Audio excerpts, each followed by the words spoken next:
I'm back. I've returned to the interwebs. And as you can see, something's a bit different now. The wall is gray. And I think it turned out really epic. Now, it's really cool because you combine black and white and you get gray, right? So I was thinking that maybe if I could combine more of two things that I like, it would also make something cool.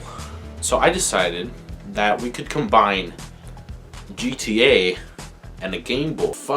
That was a mistake.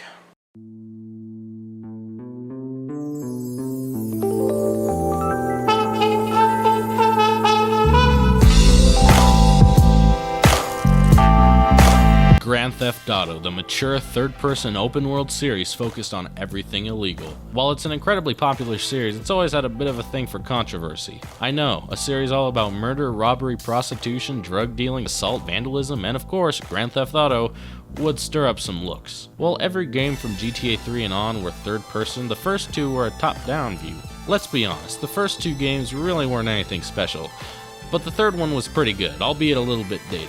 But we're going to be focusing on the first GTA, the one that started it all. It was released on the PlayStation, PC, and the Game Boy. Yeah, there was a version of GTA released on the Game Boy. There was apparently versions of the game planned for the N64 and Sega Saturn, but were never finalized. So they put GTA on the Game Boy over the N64. Alright. I find it kind of funny because GTA games almost never get released on Nintendo consoles. The only other example to my knowledge was GTA Chinatown Wars on the DS.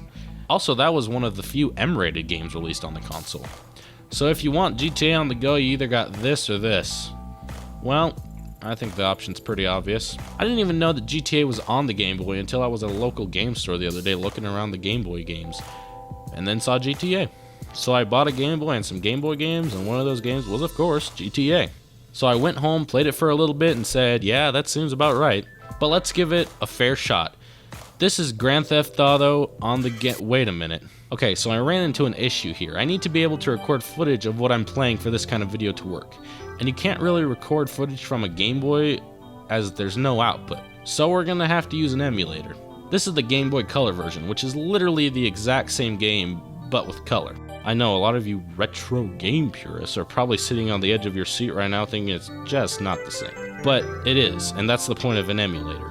It's just a keyboard as a controller and on a bigger screen. Not to mention I do own this game legitimately, and did play a little bit of it on original hardware. Anyway, let's actually play this thing. Okay, so to start, we are greeted with a language choice and then a character select screen. We have quite a few options. The characters have their own names, but you can change them if you don't like them. You don't even have to play as them, you can just give them wacky names for fun. Also, it says Gangsta Bang underneath all of them for seemingly no reason, so I'm gonna go with Bubba. Okay, now let's pick a mission. Oh, there's only one so far. Alright, and actually getting into some gameplay, it doesn't matter who you pick as our character, because no matter what, the character is just a mashup of sprites. Well, okay, we're in the West Park, so let's head on over to the South Park. So to move, we have to choose a direction with the D-pad and then actually move in that direction with the A button. Okay, so I make my way to the South Park and now I just gotta find a phone. Okay, so my first mission says, Crazy Jim's dumped in a car in Northeast Park. Find it before the cops do or die. And the background music ruins the vibe for me. So it appears that this mission that I'm playing is actually like 10 missions in one. Also, there's an arrow telling you where to go, so you don't really get any sense of exploration with the missions. Kind of like modern GTA missions. Alright, let's just follow the arrow and... oh shit, I died. Okay, let's try this again. Following the arrow just keeps leading me to the water, so I think I'm just going to use context clues from what the mission says. Or not, because going in a northwest direction keeps leading me into the water. God damn it! Okay, let's try this again. Shit! Okay, I give up on the mission, so we're just gonna mess around. After all, that's what most of GTA is anyway, right? Okay, so there's this truck here that was just going around in circles, and I tried going up to it to see if I could steal it, and got stuck. No matter where I moved, even going in the opposite direction of the truck, my character just wouldn't move. I tried mashing the buttons and then stole the car. I don't know how, but I did. Driving around already controls like garbage, but reversing is even worse. If you hit a wall or something and need to back up, you're gonna have a hell of a time. The car blew up and I died again. Okay, so I paused and quit out of this mission that I forgot I was playing, and apparently Nintendo is a public enemy of Bubba. Okay, so after actually spending some time playing the game, was it better than I expected?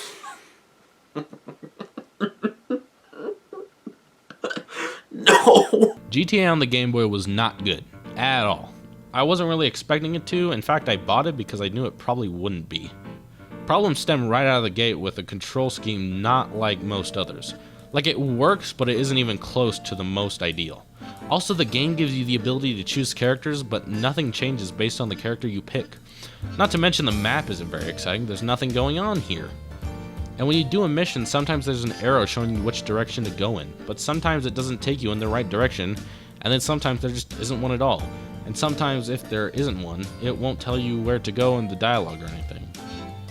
Also, what's the story here? Man, I really thought that my idea of combining a bunch of things together would be awesome. Like, I took the first 6 Mega Man games and combined them into one collection because I thought it would be awesome to play, but then it turns out that these games are worth like $1 million. What the hell?